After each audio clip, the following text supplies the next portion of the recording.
This week on the season premiere of The Real Housewives of New York City. You are a gaslighting narcissist asshole. I love the way you switch this.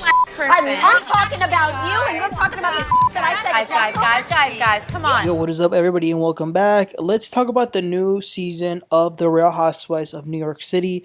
That's season 15, episode 1. Let's get right into it.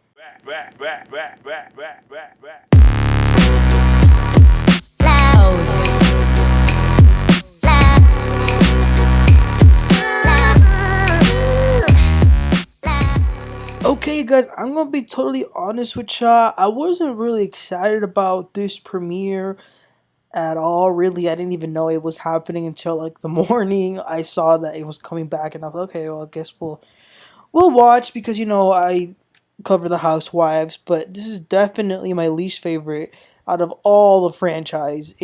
I just can't get into it. I don't know why, but let's just get started and talk about the episode because it wasn't as bad as I thought it was going to be. So the episode opens up with a recent photo shoot that the cast did for like the season picture and like the promo and all that. And them doing this photo shoot and this intro, this was done a few months ago, like I said, after filming had concluded.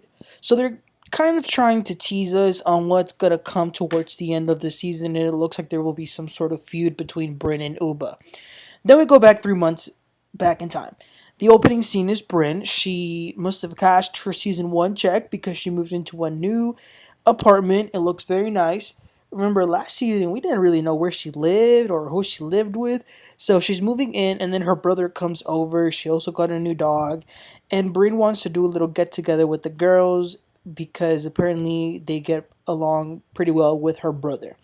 Then we see Jessel, who I did love last season. Her husband tricked her by saying that he was going to take her somewhere nice, and he took her to the subway. Man, listen, y'all, I'm from the South, from Texas to be exact, and one thing I thank God is that we can drive freely over here. We don't need to be taking so many Ubers, but especially the subway. I'm sorry, you guys, but I've seen way too many unpleasant videos of the New York subway on social media. I never want to step foot in there. But they get in there and then they go to Chinatown. They get some food that looked pretty good. Jessel mentions her birthday's coming up. Pavit seems to sort of shut her down. He kind of seems to do that quite a bit. Hopefully he's maybe planning something nice in secret. She also wants to bring up that she has, or they have, several frozen embryos that are being stored up, but it's not free. It costs money to have them be frozen. So they got to use them. He is adamant, though, that he doesn't want any more kids. But Jessel says, well, what if one of those embryos can be the next Beyonce or Elon Musk? And Pavit says, well, I'm okay not having Beyonce, but Elon Musk would be nice. Okay. So then we see Erin and Ubah. They had their issues last season, but they're actually close now. They go to lunch with Rebecca Minkoff, who is the official friend of the show this season. Ubah is very happy in her relationship and even throws the idea of maybe having a kid with this man whose name is Oliver. They then kind of kiki about like woman stuff. Then they talk about the party they're going to go to, the one that Brynn's doing. Seems like there is some tension already with Erin regarding Brynn. Erin says that recently she and some of the other girls had like a girls' night at Jenna's house. And in that night, Jenna told Erin that Brynn told her that Erin said Jenna didn't have any money, that she was poor. So Erin's really upset about this because she says it's not true. So then Brynn, Jessel, and Jenna go to a store. They go to a furniture store. Brynn is furniture shopping for her new apartment. Brynn swears that Erin did say to her that Jenna was poor because apparently Jenna didn't pay her back for an Uber. Jenna doesn't really know what to believe because she already asked Erin and Erin denied it, but here's Brynn again saying that it really did happen. I don't know, I think she might have said it jokingly, but I don't think Erin is dumb enough to think Jenna is poor. I don't know, or maybe she was just mad that Jenna didn't pay her back for the Uber. Again, I don't know. Brynn also brings up that she is sort of mad at Erin over an appearance that Erin made at the Jeff Lewis show, where Jeff Lewis made some, shady comments about where does Brynn get her money from. So the next scene is Sai. I hoped Sai can redeem herself from last season because last season she was just unbearable. So she meets up with Jessel, which is interesting. They're actually in a pretty good place. And Sai says that watching herself back on TV after their first season film aired, it did make her notice some things. They got into some freezing water. I think they said it helps them to lose weight or something like that, but they couldn't even last a minute. They stayed like for a minute or two, and then they went into the sauna. So Sai says that after last season, she's actually been going to therapy. And I hope I'm not, coming to conclusions too soon, but Sai does seem a little bit differently. I think that this therapy might be working. Sai says that she is not really in a good place with Brynn, though. Matter of fact, she's not really in a place with Brynn at all. No contact, no communication. Sai, remember, she blew up on Brynn at the finale. She did try to apologize at the reunion, but Brynn shut her down. Sai says there was also a little bit of a situation with Jenna. Jenna recently went up to her and asked Sai, "Why are you going around telling people that you hate me?" And Sai says that she never said that. She actually never talked about her, she says. Alright, so then we see Jenna at her apartment. She has so many shoes and she's trying them on. But she's not alone. She's with an older lady who is Jenna's current girlfriend's mom. Then Raquel comes over. Raquel is a new housewife this season. She's an artist and her work has been on a lot of popular shows like Empire and Just Like That. Raquel is very similar to Jenna. They're both similar age, both are artistic, both were married to men, but now are open about their preference being women. Raquel has a fiance. Her mom isn't really accepting of that, and she lives in Puerto Rico. Next up is Erin and her husband and kids going out to grab a snack. They also moved recently, and Erin reveals that her mom was diagnosed with breast cancer. She's very sad about that. And actually, you guys, earlier today, I saw on Instagram and found out that her dad died. Erin's dad died the same day of the premiere. That is so sad. But going back to this scene, they're talking about the new place and maybe like some art that they can put up. And then the husband makes a joke about getting high with mushrooms. And Erin says, "You can't say that." And he says, "What? Like you haven't said that before?" And she says, "No, you can't say that. Are you dumb?" That was definitely a crazy overreaction over a dumb joke. And it's funny because the editors put a scene of last year where Erin also made a little joke about getting high or something. Which two things. Number one, they're trying to tease that there might be some issues in their relationship.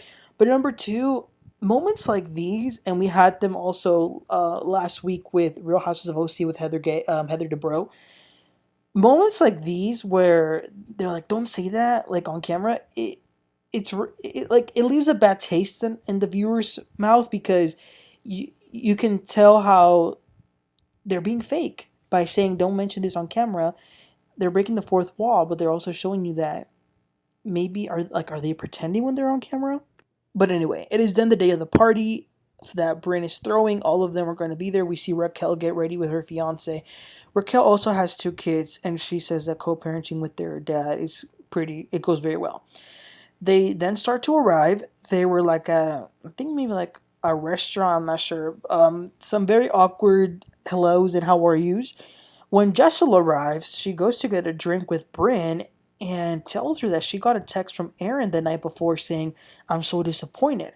And they're thinking that the conversation they had at the furniture store might have gotten back to Erin. So everyone is talking and catching up, and then Sai gets the opportunity to ask Jenna, "Hey Jenna, when you told me that I was telling people that I hated you, that was not true." And Jenna says, "Oh, well, that's what this one told me," pointing at Brynn. So clearly Brynn is the source of all the drama. Sai got very upset over this. But then she tells Jenna that, she says, "I did say I didn't like you. I just didn't say I hated you though." So it's like, okay, Sai, so you kind of did say it then. But she does apologize to Jenna for talking crap about her before really getting to know her. So two things. It's clear that Sai was definitely talking bad about Jenna to anyone that would listen, but she's also mad that Brynn is stirring the pot. And then Erin and Jessel get into it. So Erin's text to Jessel the night before was in fact because of what happened at the furniture store the other day. So Erin is mad that Jessel sat there and kind of gave validation to Brynn's claim that Erin called Jenna poor. Jessel says, I think that you were just not being serious. I think that you were joking. And then they call Jenna, and now it's like a web of like, well, what did you interpret it as? All this stuff. Then Brynn walks by, and Erin says, ugh. And Brynn says, did you just say ugh? And Erin says, yeah, I don't have time for this. I have integrity. I'm not doing this. I tell the truth, and you don't. So then Sai comes over, and then I guess she's trying to defend herself with Erin, and she brings up the John Lewis podcast and says to Erin, you insinuated that I had a sugar daddy or I effed men for money. Unfortunately, though, for Brynn, they showed the actual clip of the podcast, and no, Erin did not say that. Matter of fact, they asked her if she thought that, and she said no. That's where Sai jumps in and says, no, she didn't. She never said that. And Brynn asks, why are you in this? And Sai says, because you're a liar. You cause havoc with your lies. Then Sai says that the last time they were all together, there was weird energy. But then Brynn says that the night had a weird energy because Sai called Jessel's husband Dory from Finding Nemo. Oh my god, you guys, this is the craziest stuff ever. Sai then says, F you, you narcissistic asshole. Why are you deflecting, making this about Jessel? She says to Brynn, you are unwell, Brynn. Get help. Then she gets up and says, not today, Satan. Not today. Then Brynn starts to cry because she was just called a narcissist and Satan and tells her brother that it's time for them to leave. Oh my goodness. And that was the end. And then towards the end, Ubah got there. She got there late because she had something to do. And that was the end of the episode. Listen, that was crazy. Like, it's so much, it's such petty stuff that I don't think you guys, it's a lot. But as far as Brynn, let me say this though. Listen, you can't go around the world sowing seeds of chaos and then expect that everyone's gonna give you a pass because you're making some sex joke and hee ha ha. I'm Brynn. Like, no, girl. Like, come on now. You're pretty old. Like, it's time to get with the program. Stop acting like a middle schooler. So I'm glad Sai called her out. But again, this show is, it's okay. I'm not happy. I'm not thrilled about it. What I am thrilled about is this Sunday, The Real Housewives of Potomac coming back. But unfortunately, this show is still here. So, y'all, let me know what your thoughts were about this first episode. Are you excited about this season? Are you excited about the show? Would you much rather have the OGs, Dorinda, Luann, all them girls? Or are you enjoying? Let me know your thoughts. But anyway, you guys, please don't forget to like and subscribe. And I'll catch y'all next time. You have a great one. Bye.